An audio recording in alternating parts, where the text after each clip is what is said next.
How to end suffering. Dear seeker, before we speak about freedom, we must first speak honestly about pain. Every human life, no matter how successful or beautiful it may appear, carries a quiet ache. Sometimes it shows itself as anxiety, sometimes as loneliness, sometimes as the feeling that no matter how much we achieve, something still feels incomplete. We may try to escape it through work, relationships, pleasure, or distraction, but suffering has a way of returning, often when we least expect it. More than 2,500 years ago, a man named Siddhartha Gautama saw this same pattern in the world around him. He was not born into hardship. He was born into luxury. Yet even surrounded by comfort, he noticed sickness, aging, loss, and death. He realized that no amount of wealth or power could protect the human heart from uncertainty. This question led him to leave behind everything familiar and search for a deeper truth. After years of meditation and inquiry, he awakened to a simple yet profound realization. Suffering is not a curse placed upon us by fate, it is a process arising within the mind. The Buddha did not teach despair. He taught something far more courageous, that suffering has a cause, and because it has a cause, it can be ended. His teaching is not a religion you must believe in, but a method you can test within your own experience. It is an invitation to look closely at your thoughts, emotions, and desires, and to discover how clinging to what is unstable creates pain. In this video, we will walk through the Buddha's practical path to inner freedom, not as a theory, but as a living guide. You are not being asked to become someone else. You are simply being invited to see more clearly. And in that clarity, the door to peace quietly begins to open. What the Buddha meant by suffering. Dear seeker, when the Buddha spoke about suffering, he was not only referring to physical pain or tragic events. He used the word dukkha, which points to something far deeper and more subtle, the quiet unease that follows us even during moments of pleasure. Dukkha is the feeling that something is never quite enough. You may experience it when you achieve a goal, yet quickly begin searching for the next one. You may feel it when you fall in love, yet worry about losing that love. Even happiness contains this subtle tension, because the mind knows that whatever arises must eventually change. The Buddha observed that life is built on impermanence. Our bodies age, our emotions shift, our relationships evolve, and our circumstances never stay the same. Yet the human mind longs for stability. We want our joy to last, our identity to remain intact, and our sense of security to stay firm. This conflict between what is changing and what we wish would remain is the heart of dukkha. In the Dhammapada, the Buddha said, "All conditioned things are impermanent." When one sees this with wisdom, one turns away from suffering. This does not mean rejecting life. It means seeing life clearly. When we stop demanding permanence from a world that is constantly flowing, the tightness inside us begins to soften. Suffering also appears in ordinary moments, waiting in traffic, being misunderstood, feeling unappreciated, or fearing the future. These are not small things. They reveal how the mind resists reality. The Buddha did not judge this resistance. He simply noticed it. By understanding dukkha, we are not becoming pessimistic. We are becoming honest. And honesty is the first doorway to freedom. When we truly see how suffering works, we are no longer its prisoner. We become its observer, and in that observation, its power quietly begins to fade. The Four Noble Truths, the map of freedom. Dear seeker, when the Buddha awakened, he did not offer complicated philosophy. He offered a map, a simple, compassionate explanation of how suffering arises and how it can end.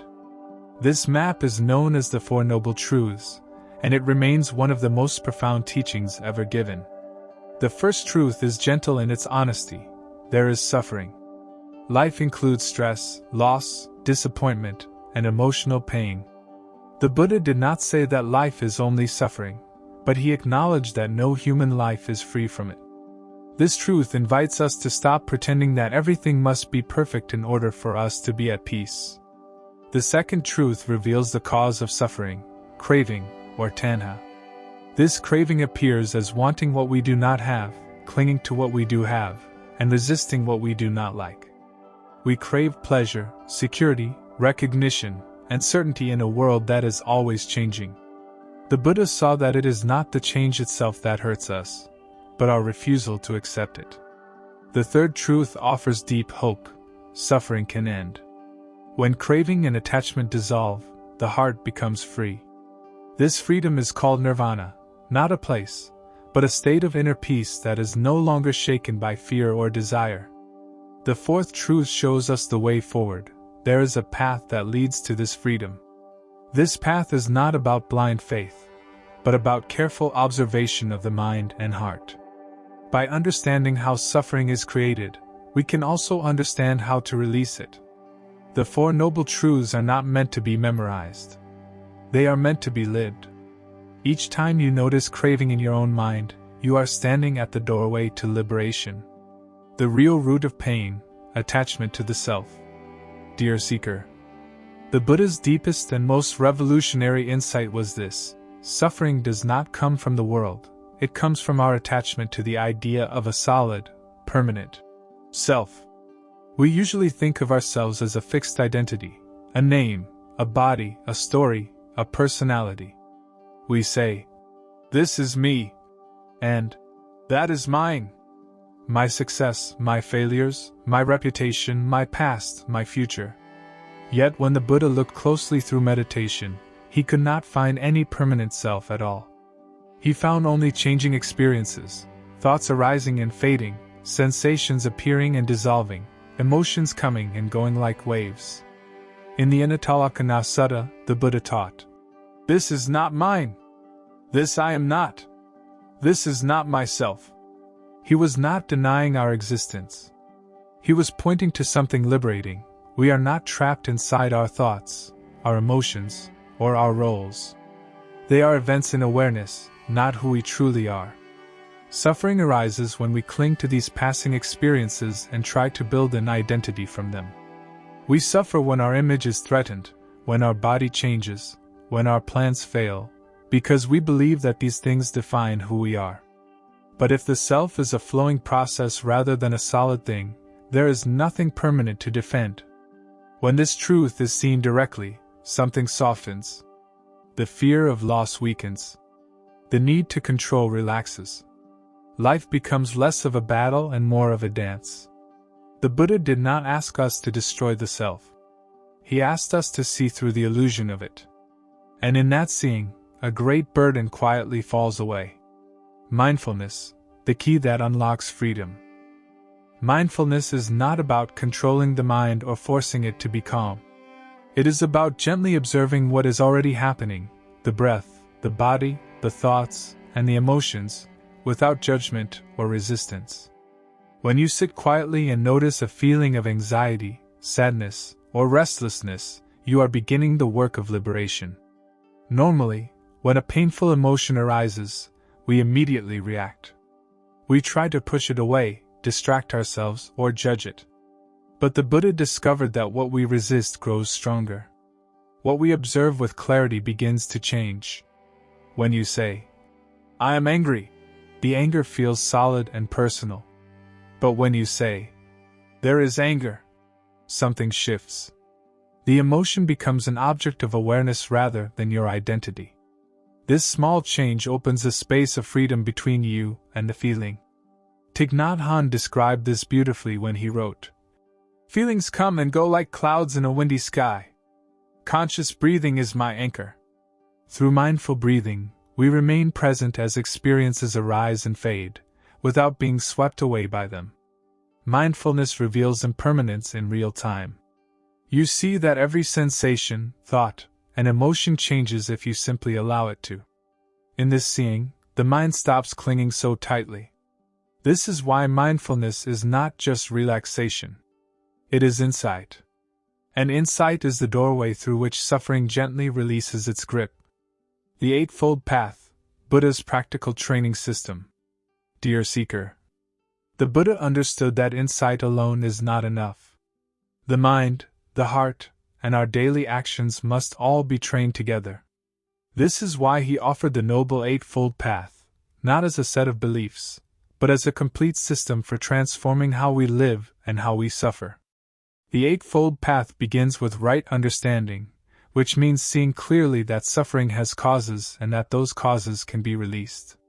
From this grows right intention, the sincere wish to live with kindness, compassion, and freedom from harmful desires. These inner attitudes shape how we relate to others. Right speech asks us to speak truthfully and gently, without spreading harm. Right action guides us to live ethically, to avoid causing suffering through our behavior. Right livelihood reminds us that even how we earn a living affects the state of our mind and the well-being of others. The next 3 steps work directly with the mind. Right effort is the steady cultivation of wholesome states, patience, clarity, and goodwill.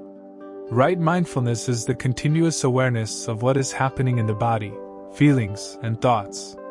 Right concentration develops through meditation, allowing the mind to become steady, clear, and deeply peaceful. Together, these 8 factors form a single path.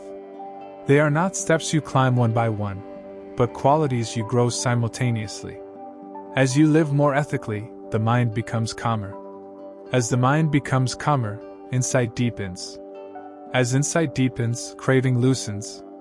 The Eightfold Path is not about becoming perfect. It is about becoming free. Each small moment of awareness, honesty, and compassion weakens the roots of suffering. And with each step, the heart moves quietly closer to peace. What enlightenment really means. Dear seeker, when people hear the word enlightenment, they often imagine something distant and mysterious, a state reserved for saints, monks, or beings far removed from ordinary life. But the Buddha described enlightenment in a far simpler and more intimate way. It is not about becoming extraordinary. It is about becoming free.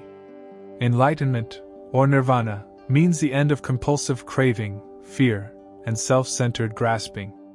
It does not mean that pain disappears from the world or that emotions stop arising. It means that when experiences come and go, the heart is no longer bound by them. Joy is enjoyed without clinging. Pain is felt without despair. Life flows without the constant tension of resistance. The Buddha compared this to a flame that goes out when it no longer has fuel. Craving is the fuel. When craving ends, suffering naturally falls away. What remains is clarity, compassion, and deep inner peace. The Dalai Lama once said, "The ultimate source of happiness is within us." This does not mean we withdraw from the world. It means we no longer depend on the world to give us a sense of completeness. When we stop demanding that people, achievements, or circumstances define our worth, the heart becomes naturally at ease. An enlightened mind still participates in life.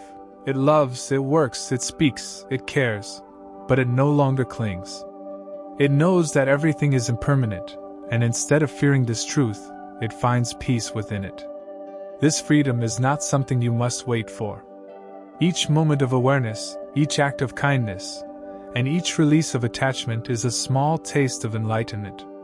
The path is not somewhere else. It is unfolding right here, within you. Dear seeker, as we come to the end of this journey together, I invite you to pause for a moment and simply feel your breath. In this quiet space, you may begin to sense something important, that beneath all your worries, memories, and plans, there is already a stillness within you. The Buddha did not promise a life without challenges. What he offered was something far more profound, freedom from the inner struggle that turns challenges into suffering. When we stop clinging to what must change, when we stop fighting what cannot be controlled, the heart naturally softens. In that softness, peace is no longer something we chase, it becomes something we recognize. You do not need to become someone else to walk this path. You do not need to escape the world. You only need to learn how to look at your own experience with honesty and kindness. Every time you notice a thought without believing it, every time you allow a feeling to rise and fall without resisting it, you are practicing the Buddha's way. This path is not about perfection. It is about presence. It is about meeting each moment, pleasant or painful, with a gentle awareness that says, "This too is allowed to be here." In that allowing, the grip of suffering loosens, and something spacious opens inside you.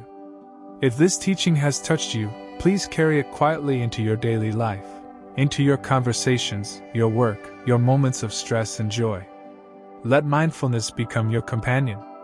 Let compassion guide your actions. May you walk gently in this world. May you discover the peace that does not depend on circumstances. And may your heart learn, little by little, to rest in freedom.